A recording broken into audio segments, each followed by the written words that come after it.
जय गौ माँ, जय गोपाल। धेनु मानस की कथा सुनने वाले सभी श्रोताओं को मेरा सादर जय श्री राम। गौ माँ पशु नहीं है, गौ माँ दिव्य शक्ति है। गौ माँ चलता फिरता मंदिर है। जिस देश में गाय को माता समझकर उसकी पूजा की जाती है, प्रदक्षिणा की जाती है, वो देश भारत है। ऋषि मुनियों का देश भारत है। और आज इस भारत धरा पर ही गौ माँ का कत्ल हो रहा है। लाखों गौएं प्रतिदिन कट रही हैं। कोई इस तरफ ध्यान नहीं दे रहा, कोई सरकारें नहीं जाग रही। सनातन धर्म के सभी अवलंबियों से मेरी एक प्रार्थना है कि गौ माता को बचा लो। धरती को बचाना है तो गौ माँ को बचाओ। जय गौ माँ। आज हम 50 दोहे से आगे पाठ करेंगे। कर सुपात्र नित रहत सुदक्षिणा, प्रतिदिन करहि पूज प्रदक्षिणा। पुत्र काम लगी करि नित पूजा, शरणागत भय भाव न दूजा।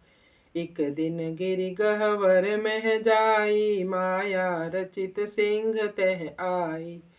झपटी नंदिनी नृप सह रोषा, कहा सिंह मोहि नहीं कछु दोषा। मोर आहार मिल्यो मोहियाजू, तू किमि बीच पर्यो सुन राजू। मेरो कछु न सकत तू बिगारी, व्यर्थ परिश्रम चाल तुम्हारी। आतुर भाव गिरा नृप आजू, बिनती सुनहु मोरि बन राजू। मोरि बलि लीजो यही छाड़ो, न तरु आज बनी मैं अघ भांडो। काहे को मूर्ख बने ऐसी गाय अनेक, आनि दही गुर तो सही। देख विचार विवेक, जय गौ माँ जय गोपाल। नृप तब कहा सुनहु मृग राजू, छत्री नित रक्षक में ही काजू। निंदा मलिन प्राण अरु राजू, तजहि बमन समनश्वर साजू। तब गुर भगति दया को भाऊ, मैं प्रसन्न मांगऊँ वर राऊ। केवल दूध दीन नहीं गाई, काम धेनु मोहि समझहु भाई। परे उपाद तनु रज लिपटाई, सकल मनोरथ पूरन पाई। एक बरस भीतर सुत हो, जगत प्रसिद्ध नाम रघु सोऊ। तासो वंश भयो विख्याता, गौ सेवा कर फल यह ताता। एक बार रघु यज्ञ कराही, सर्वस दान दिए द्विज पाही। ऋषि बर्तन तुषि सर कोतश नाम विख्यात, गुरु दक्षिण के कारज आए रघु की थात। जय गौ माँ जय गोपाल। बहुविधि मुनि भूप सत्कारे, माट भांड पद कमल पखारे। समुझहु कोतस कछु नहीं बोले, अब का करहु मन ही मन डोले। दक्षिण सुत बोले कर जोरी, मुनिवर आय सुधी जो थोरी। कहा कोच का कहु नरेशु, गुरु दक्षिणा काज फिरु देसु। कही नृप निशा करहु विश्रामु, प्रात काल आवै अभिरामु। नृप निज सेन दीन आदेशु, चढ़ कुबेर पहु पाई संदेशु। रात ही रात भर ही नृप कोशु, हर्षि दीन निज सत्य भरोसु। भयो विवाद मोई सोई दीजो, कह रघुराज सबहि प्रभु लीजो। रीति नीति धन भारती, त्याग हेतु जह बाद। लड़त चाह महाभारत, रामायण तज पाद। जय गौ माँ जय गोपाल। राज भवन गौ सदन समीपु, रिधि सिधि बसी गौ में द्वीपु। उत्तम वृषभ मूत्र जहि सूंघा, बांझ गर्भ धारे कहे गूंगा। गौ धृत लेपन करहि पुराना, उतरे ज्वर तन स्वस्थ सुखाना। सब प्रकार गो रक्षा कीन्ही, तिनके नाम गोत्र रखि लीन्ही। गौरज संतत पावन भारी, ब्रह्म सकल निज अंगन डारी।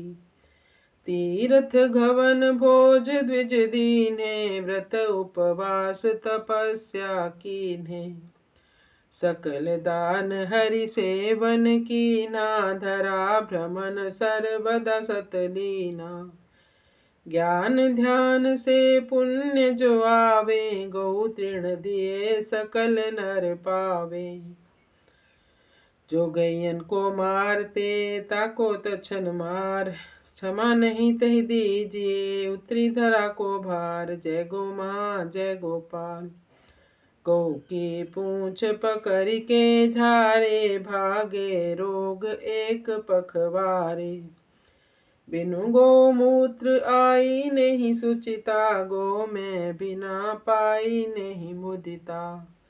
धर्मराज यह शब्द पुरातन, सत्ता सद्गुण संग सनातन। जहि जहि देश धर्म को राजू, सबल स्वस्थ गौ वंश समाजू। एक बार ज्ञानी मिथिलेशु, गाय निवारि चरहि जहि देशु। तेहि अघ नरक दरस सो होवे, करहु विचार धेनु जब रोवे। निगम धेनु द्विज नित सतबादी, सती निरलोभ दान मही आदि।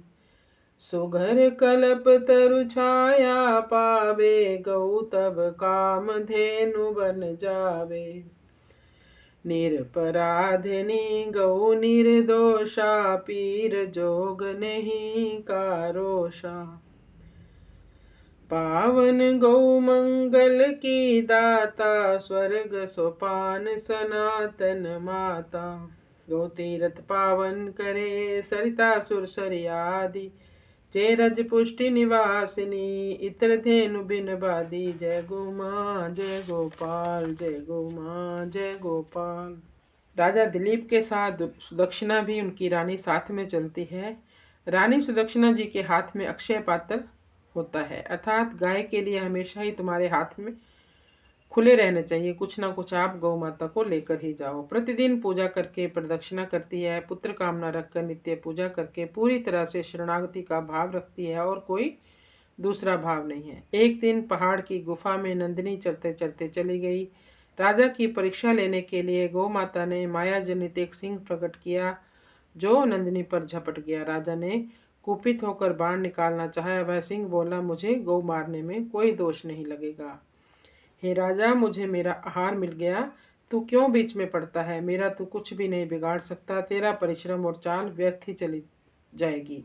राजा आर्त भाव से आज कहने लगा, हे वन के राजा, मेरी विनती सुनो, आप इस गौ माता के बदले मेरी बलि ले लीजिए। ये है गौ माँ की महिमा। हे मेरी गौ माँ, नहीं तो आज मैं पाप का बर्तन बन जाऊंगा, मुझे पाप लगेगा। हे राजा, तुम मूर्ख क्यों बनते हो? ऐसी ऐसी अनेकों गाय लाकर गुरु को देकर उन्हें प्रसन्न कर सकते हो। विवेक धारण कर विचार करके देख लो। ऐसे लोग राक्षस बुद्धि के होते हैं जो गौ को मारते हैं। तब राजा दिलीप बोले, हे सिंह सुनो, क्षत्रिय का जीवन पृथ्वी पर केवल गौ की रक्षा के लिए ही हुआ है। हमारे लिए प्राण और राज्य का कोई महत्व नहीं है।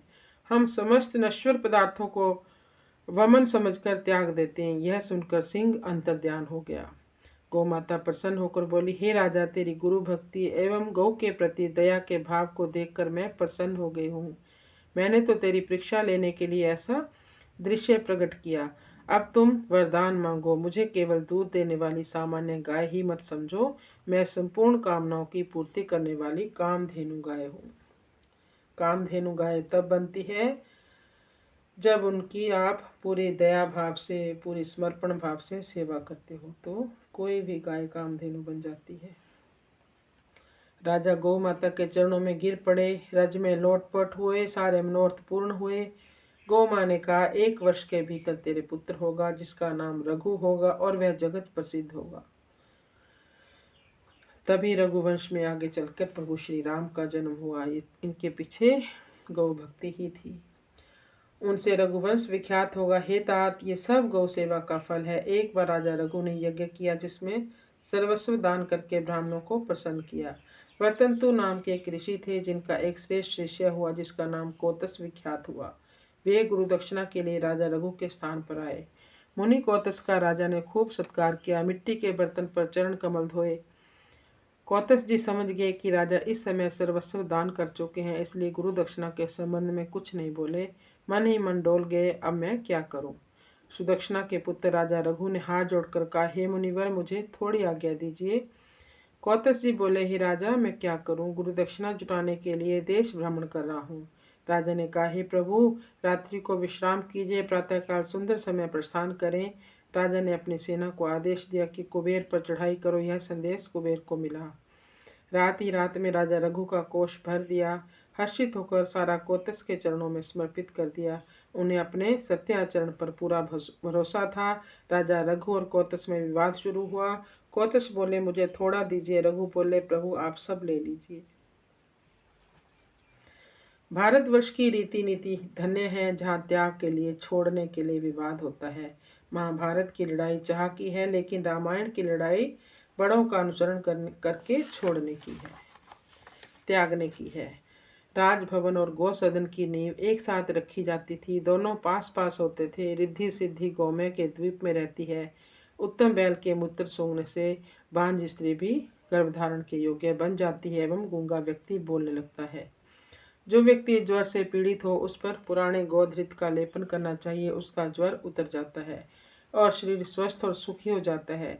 जिस व्यक्ति ने सब प्रकार से गौ रक्षा की, उन्हीं के नाम से गोत्र प्रचलित हुआ। गौ माता की धूल सदा बहुत पवित्र है। ब्रह्म ने अपने अंगों में इसी धूल को लगाया है। तीर्थ में जाना, ब्राह्मण भोजन, व्रत, उपवास, तपस्या करने का, सब प्रकार का दान, भगवान की सेवा, पृथ्वी का भ्रमण, सदा सत्य व्रत धारण करना, जितनी भी शिक्षा दीक्षा जगत में जहाँ तक है, ये सारा पुण्य गौ माता को तृण देने मात्र से मिल जाता है। जो गाय को मारते हैं उनको उसी समय मार डालो, वे लोग क्षमा के पात्र नहीं हैं। धरती का भार उतार दो। जो व्यक्ति गौ की पूंछ पकड़कर झाड़ता है, उससे एक पखवाड़े में रोग भाग जाता है। बिना गौमूत्र का शुचिता नहीं आती एवं बिना गौमय के प्रसन्नता नहीं मिलती। यह शब्द बहुत पुराना है। धर्मराज, इसका मतलब है कि धर्मराज दोनों एक साथ रहें। बिना धर्म के सत्ता भ्रष्ट हो जाती है। इसलिए सनातन परंपरा है कि धर्म एवं सत्ता साथ में रहती है। जिस देश में धर्म का राज होता है, वहाँ का समाज एवं गौवंश सबल और स्वस्थ होता है। यहाँ एक बात ध्यान देने की है कि धर्म ऊपर है, राज नीचे है। धर्म प्रमुख है, राज गौण है। अर्थात धर्म में राजनीति न आए, बल्कि राजनीति पर धर्म का अंकुश बना रहना चाहिए। एक बार ज्ञानी मिथिलापति राजा जनक जा रहे थे और चरती हुई गाय को रास्ते से हटाया, जिससे कि उसे पाप के कारण राजा को नरक का दर्शन करना पड़ा। बस एक चरती हुई गाय को थोड़ा सा हटा दिया। और आज क्या हो रहा है, कट रही हैं गौएं, तो क्या होगा समझो। इसलिए विचार करो, जब गाय रोती होगी तो क्या होता होगा। गौ माँ की हत्या बहुत बुरे तरीके से करते हैं लोग। हे मेरे प्रभु, हे गोविंद, बचा ले मेरी गौ माँ को।